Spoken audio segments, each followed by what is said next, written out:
Okay, Fred, coming on through as we go through tonight, overnight, and through the day tomorrow. Flags aren't waving a whole lot in Perry, but a little bit of rain coming down. 74 is the current number. So as we go through tonight, just think of it as occasional rain, maybe a thunderstorm at times. The rain could be heavy. Obviously, it's tropical rain, and occasionally a little bit of a breeze. There's a look at the numbers. A lot of 70s out there. And as I mentioned earlier, the wind probably going to pick up a little more as we head into tonight and tomorrow. But I'm not expecting anything that's just going to like take the shutters off the house or anything. This is going to be a decaying, weakening tropical storm that is going to be moving in from the Panhandle. You can see the majority of the winds are down there, 53 miles per hour on the current gust in Panama City. All right, so there's the rain.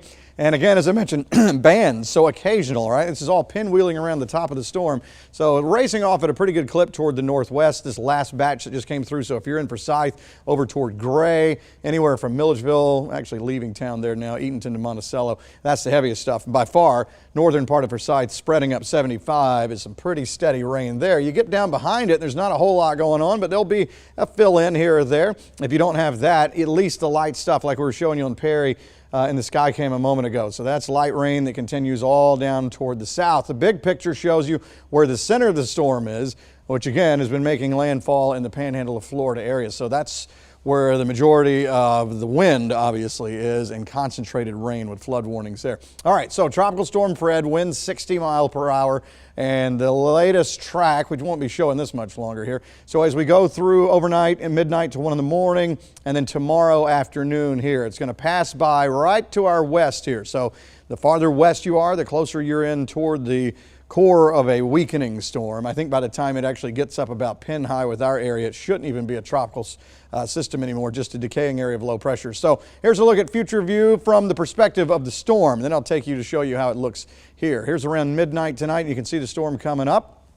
And then again, the majority of the rain, farther west you go, center of it maybe kind of coming on through the Atlanta area as we head toward tomorrow morning. Let's rewind and start back where we are now. This time we're looking to see what it looks like from our vantage point. Storm's down here at the bottom left of your screen. Again, these occasional waves through 7, 8, 9 o'clock, and there's around 11 o'clock to midnight. I think at times just light stuff, maybe kind of breezy. And yeah, we're on the northeast quadrant of the storm, the dirty side of the storm, so we have to watch for little brief spin-ups out there. It would be short-lived little tornado warnings if we even see that. Not anticipating a whole lot of that, but just watching for it. The wind, you can see here with the arrows starting to kind of pick up a little bit more overnight toward tomorrow morning. Outer rain bands, again, this is probably when we would look to see if something's kind of rotating in there as we head toward the early morning hours of tomorrow. Center of the storm off toward the west here. This is around 9, 10 o'clock tomorrow, and then rolling on up through the Atlanta area through lunchtime tomorrow. At this point, most anything that we would be looking for as far as a severe threat or even rain at that point, most of it is gone, just left over with a little bit of a breeze as we head through tomorrow afternoon. Still the potential for a shower here or there for tomorrow evening into tomorrow night, and then that'll do it. Then we just go back to the normal old summertime pattern as we go into Wednesday and beyond, just, pop-up showers and storms in the afternoon. Here's a look at wind gusts, all right? So this is around 11 o'clock tonight. Not all that breezy here. Farther south and west you are, you'll start to see maybe a 25, 30 plus mile per hour wind gust, which is not crazy. This is around 5 or 6 in the morning, and then you can see as we go on up during the morning hours tomorrow is when it should be the breeziest for us through the day tomorrow. So I really don't anticipate a whole lot of wind tonight. Most of it's probably going to be in the morning and through the day tomorrow as the decaying storm continues to move on by, and you can see your rainfall totals.